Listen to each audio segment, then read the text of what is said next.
लोकसभा चुनाव का आज तीसरा चरण है और तीसरे चरण में 13 राज्य और 2 केंद्र शासित प्रदेशों की कुल 116 सीटों पर वोटिंग है। वैसे तो आज 2 पार्टी अध्यक्षों के साथ साथ कई और दिग्गजों के भी चुनावी परीक्षा है, लेकिन उत्तर प्रदेश का रण भी बेहद अहम माना जा रहा है। आज यूपी की कुल 10 सीटों पर वोटिंग है। इसके अलावा बिहार की 5 सीटों पर वोटिंग होगी। साथ ही पश्चिम बंगाल की 5 सीटों पर, महाराष्ट्र की 14 सीटों पर, गुजरात की सभी 26 सीटों पर आज ही एक चरण में मतदान होना है। कर्नाटक में भी चुनाव का आज दूसरा और आखिरी चरण है। उधर केरल में भी एक ही फेज में चुनाव है। यहाँ की सभी 20 सीटों पर आज वोट डाले जाएंगे। और इसी तरह छत्तीसगढ़ में भी आज चुनाव का आखिरी चरण है। यहाँ आज कुल 7 सीटों पर मतदान होना है। इसके अलावा ओडिशा की 6 सीट, जम्मू कश्मीर की 1 सीट, असम की 4 सीटें, गोवा की सभी 2 सीट, त्रिपुरा की 1 सीट और दादर नागर हवेली के साथ साथ दमन दीव की भी 1-1 सीटों पर आज इलेक्शन होना है।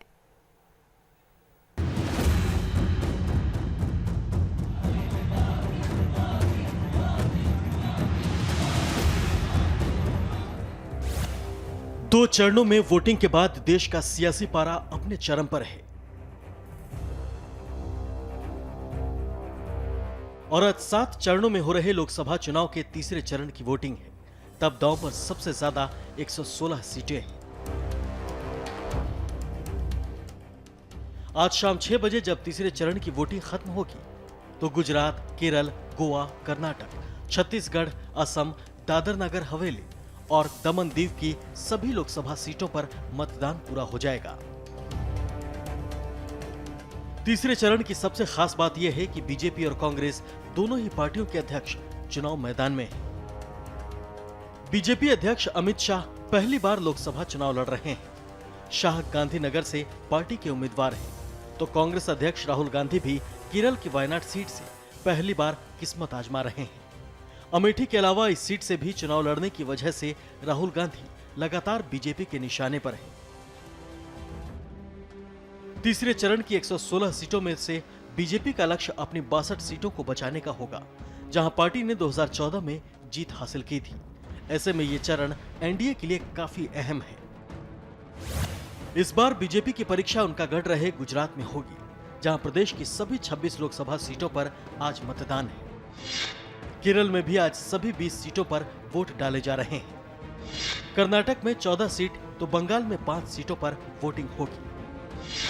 ओडिशा में 6 और यूपी में 10 सीटों पर उम्मीदवारों की किस्मत ईवीएम में बंद हो जाएगी।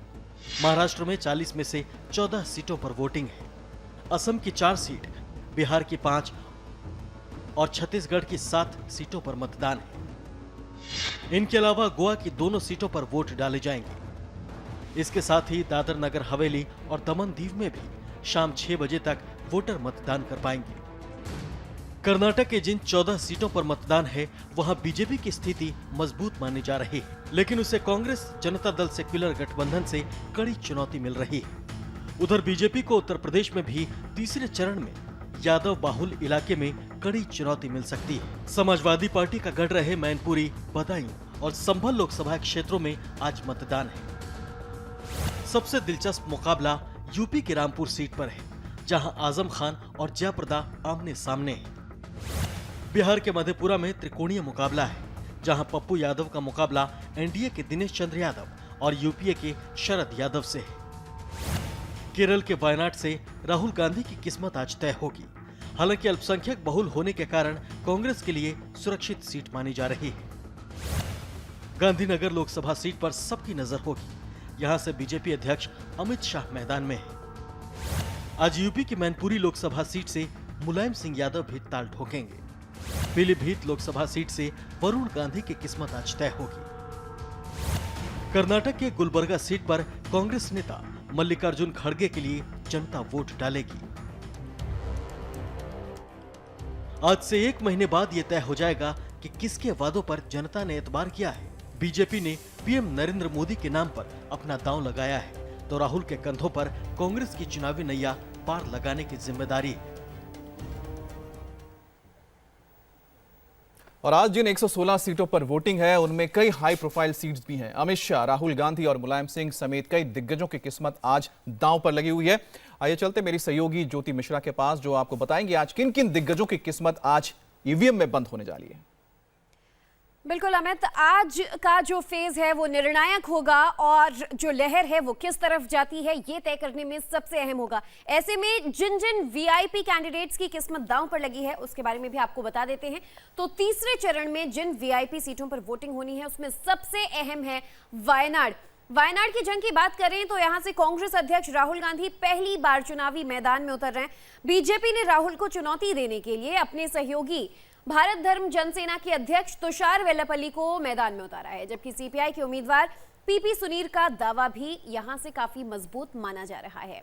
और तीसरे चरण में गुजरात की गांधीनगर सीट की बात करें तो ये दूसरी हाई प्रोफाइल और सबसे जरूरी सीट हो जाती है। गांधीनगर से इस बार अमित शाह पहली बार चुनावी मैदान में हैं और लालकृष्ण आडवाणी इसी सीट से जीतकर राज्यसभा पहुंचे थे, लेकिन इस बार बीजेपी के अमित शाह यहां से मैदान में हैं और उनका सीधा मुकाबला होगा कांग्रेस के सीजे चावड़ा से। ये पहला मौका है जब अमित शाह लोकसभा चुनाव लड़ रहे हैं।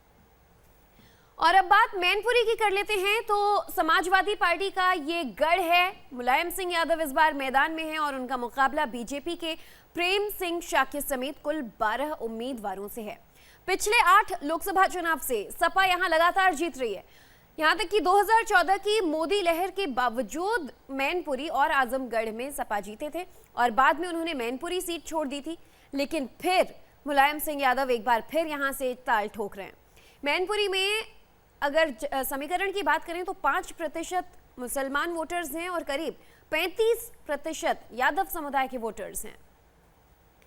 और अब यूपी के सबसे दिलचस्प जंग की यानी रामपुर की बात करते हैं, जो हमेशा से विवादों में रहा है। अपने बयानों को लेकर आजम खान इस बार काफी घिरे हैं और सपा की तरफ से आजम खान तो जयप्रदा इस बार बीजेपी की कैंडिडेट हैं।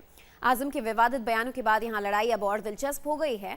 रामपुर से कांग्रेस ने पूर्व विधायक संजय कपूर पर दांव खेला है और करीब 51% यहां मुसलमान वोटर्स हैं। बावजूद इसके 2014 में बीजेपी के नेपाल सिंह ने यहां से जीत हासिल की। हालांकि इस बार पार्टी ने जयप्रदा को टिकट दिया है। और अब अगली वीआईपी सीट की बात करें तो ये है फिरोजाबाद की जंग बहुत दिलचस्प होने वाली है। यहां टक्कर है चाचा और भतीजे में। इस सीट पर एसपी के मौजूदा सांसद अक्षय यादव का मुकाबला प्रगतिशील समाजवादी पार्टी के अध्यक्ष यानी शिवपाल सिंह यादव से है। मोदी लहर में भी सपा यहां जीतने में कामयाब रही थी। फिरोजाबाद सीट पर जाट, मुसलमान, दलित और यादव वोटर्स का वर्चस्व है, लेकिन शिवपाल यादव के उतरने से अब यह मुकाबला काफी दिलचस्प माना जा रहा है। और आज की अगली वीवीआईपी सीट है पीलीभीत बीजेपी के गांधी की परंपरागत सीट मानी जाती है। बीजेपी के गांधी यानी मेनका गांधी और बेटे वरुण गांधी का यहां राज रहा है पिछले 3 दशक से। बीजेपी ने पीलीभीत से फिर वरुण गांधी को मौका दिया है, जबकि सपा से हेमराज वर्मा मैदान में है। इस सीट पर करीब 30% मुसलमान वोटर्स हैं। यहां बीजेपी और सपा के बीच सीधी लड़ाई मानी जा रही है।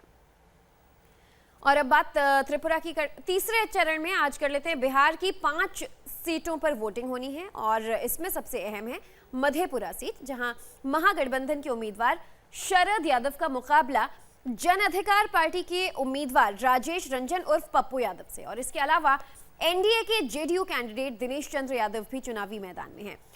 मधेपुरा लोकसभा सीट से 13 उम्मीदवार इस बार किस्मत आजमा रहे हैं।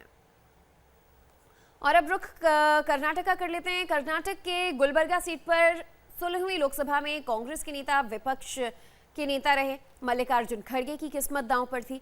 इस सीट पर खड़गे का मुकाबला बीजेपी के उमेश जाधव से है। और अब रुख केरल का कर लेते हैं। केरल में आज एक ही चरण में मतदान होना है सभी सीटों पर। केरल के तिरुवनंतपुरम की जंग काफी अहम है क्योंकि कांग्रेस के दिग्गज नेता शशि थरूर यहां से चुनावी मैदान में है और इस बार थरूर को टक्कर देने के लिए सीपीआई ने सी दिवाकरण और बीजेपी ने कुम्मनम राजशेखरन को मैदान में उतारा है। महाराष्ट्र में आज बारामती सीट पर सबकी नजरें टिकी रहेंगी क्योंकि शरद यादव की बेटी सुप्रिया सुले तीसरी बार किस्मत आजमा रही हैं। सुप्रिया इस सीट पर 2009 और 2014 में चुनाव जीतने में कामयाब रही हैं और इस बार यहां पर सुप्रिया का मुकाबला बीजेपी की कंचन राहुल कुल से होने वाला है। और अब रुख जम्मू कश्मीर का कर लेते हैं। जम्मू कश्मीर की अनंतनाग सीट पर भी सबकी नजरें टिकी हुई हैं और आपको बता दें कि यहां से पूर्व सीएम और पीडीपी की मौजूदा सांसद महबूबा मुफ्ती फिर से चुनावी मैदान में हैं। उनका मुकाबला राज्य कांग्रेस के अध्यक्ष जीए मीर समेत 18 उम्मीदवारों से इस सीट पर महबूबा 2014 में भी यहां से जीती थी। उन्होंने नेशनल कॉन्फ्रेंस के मिर्जा महबूब बेग को हराया था। अनंतनाग इकलौती ऐसी सीट है जहां 3 चरणों में चुनाव हो रहे हैं।